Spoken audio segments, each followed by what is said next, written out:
Assalamu alaikum warahmatullahi wabarakatuhu. Kabajamtoota hordoftoota chaanaala ijoollee Oromoo Afranii akkam jirtan? Baga jiraattan deebi'ee dhufeetiniin jira. Har'a nyaata biraatiin jechuudha.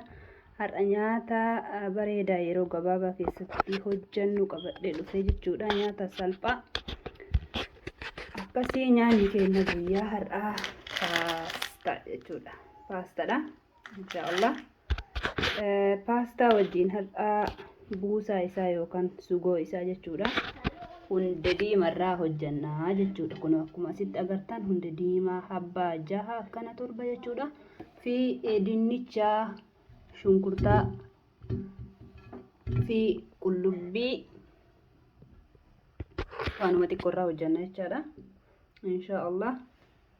Akkasuma timaantimaa daakamaadha.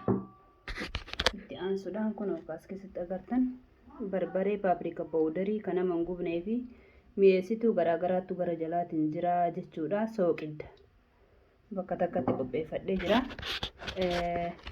Hundee diimaa kana immoo akkanatti daakaa jedha jechuudha. Akka amma asitti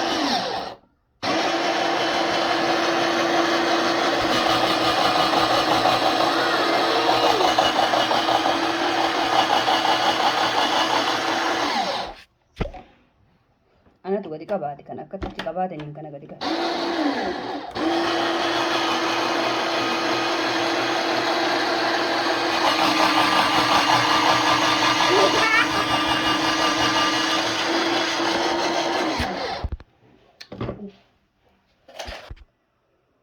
Kunoo daayinee xumurree jirra jechuudha.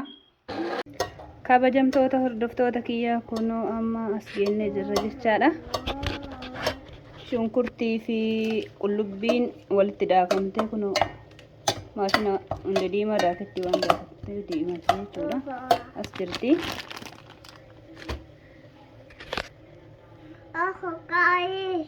Intalli tiyyaallee na wajjin dalagaa jirti. Hundee diimaadha. Dinnichaa jecha karee fusanii. Bishaan asii danfaa jira. Bishaan kanatti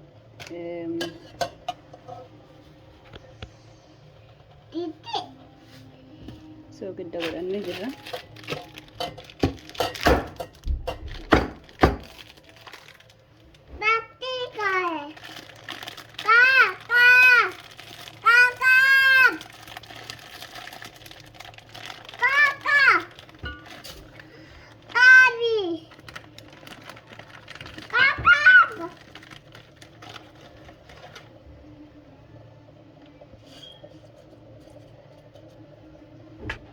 Kana keessatti danfaa jira.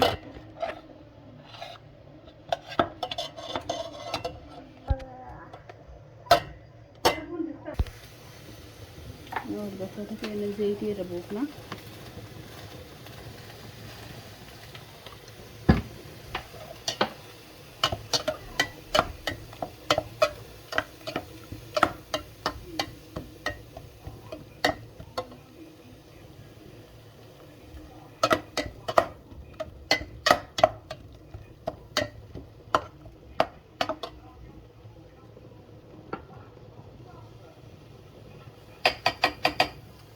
Kaama itti godhe kuni mi'eessituu garaagaraati fi barbareedha. Paprika powderiidha. Barbaree isa nama hin gubne jechuudha. Warri kan nama gubu nyaatuu danda'u itti godhachuu danda'a.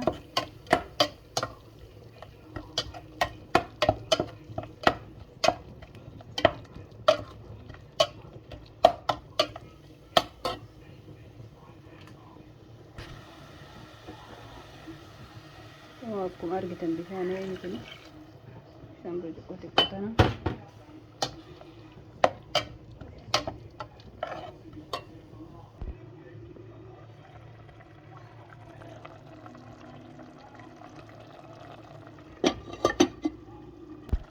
Kunoo egaa akkati takaatakee jedhee booda hundee diimaa keenya san itti naqannaa jechuudha. Bismillah.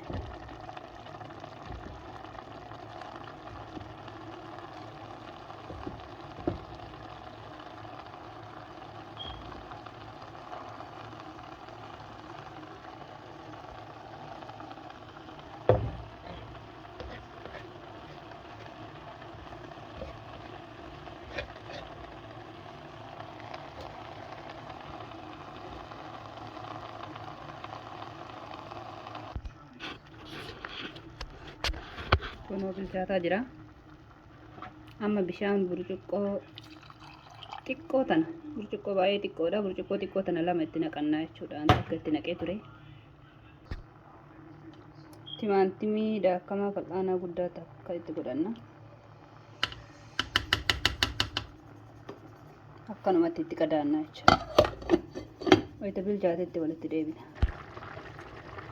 Bilchaatutti dhiyaatee jira jechuudha. Amma kana itti goona dark siirappii jedhaniini.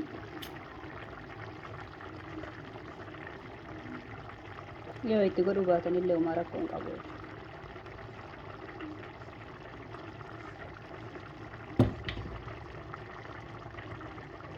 Asumaanuu maqaa isaa warri beekan agarsiisa. Nyaata bareedaa godha.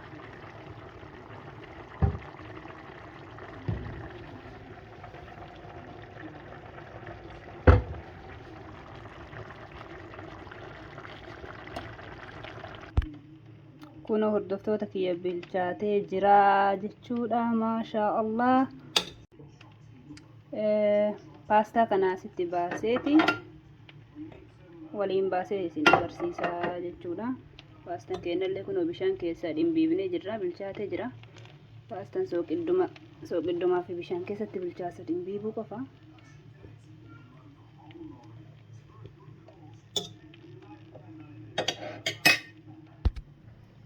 Kunooti hojjannee xumurree jirra hordoftoota keenya. Kana fakkaata. Maashaallah. Baay'ee bareedaadha. Baay'ee salphaadhas hojjechuuni. Nyaata baay'ee namatti toluudha jechuudha. Kunoo.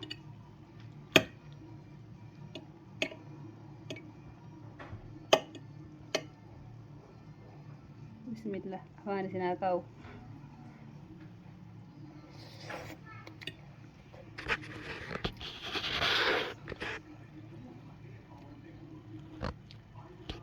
Kana fakkaataa buusaa hundee diimaa jechuudha kuni.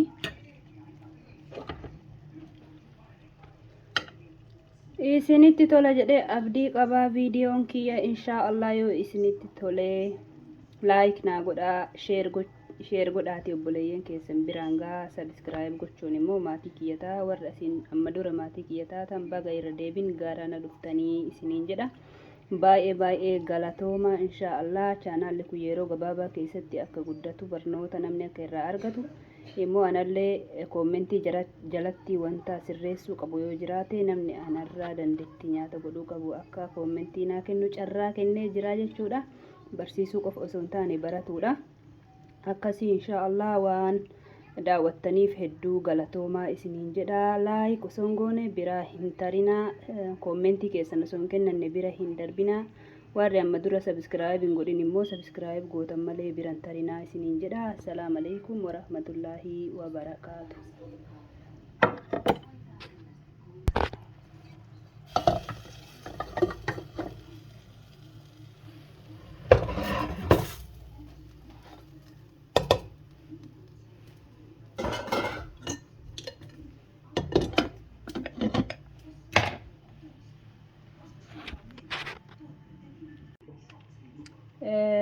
Paastaa kana asitti baaseeti waliin baasee isin agarsiisaa jechuudha. Paastaan keenyallee kunoo bishaan keessaa dhimbiibnee jirra. Bilchaatee jira. Paastaan sooqiddumaa fi bishaan keessatti bilchaasa dhimbiibuu qofa.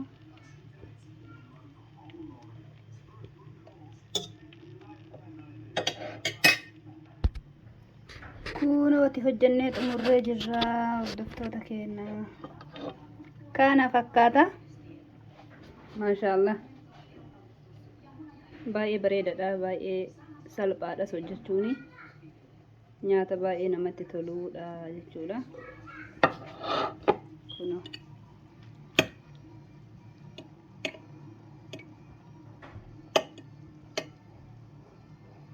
Bismillah. Afaan isin haa kaa'u.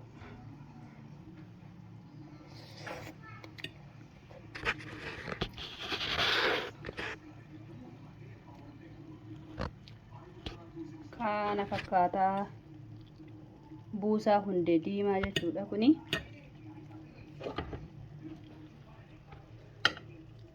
isinitti tola jedhee abdii qabaa viidiyoon kiyya inshaa Allah yoo isinitti tolee like naa godhaa sheer godhaati obboleeyyan keessan biraan gaa subscribe gochuun immoo maatii kiyyataa warra isin amma dura maatii kiyyataa tan baga irra deebin gaarana dhuftanii isiniin jedha baay'ee galatooma inshaa Allah chaanaalli kun yeroo gabaabaa keessatti akka guddatu barnoota namni akka irraa argatu immoo anallee koomentii jalatti wanta sirreessuu qabu yoo jiraate namni anarraa dandeettii nyaata godhuu qabu akka koomentii naa kennu carraa kennee jira jechuudha barsiisuu qofa osoo hin taane baratuudha akkasii inshaa Allah waan daawwattaniif hedduu galatoomaa isiniin jedha laayik osoo hin goone biraa hin tarinaa koomentii keessan osoo hin kennanne bira hin darbinaa warri amma dura subscribe hin godhin immoo subscribe gootan malee biran tarinaa isiniin jedha. Assalaamu alaykum wa rahmatullahi wa barakaatuh.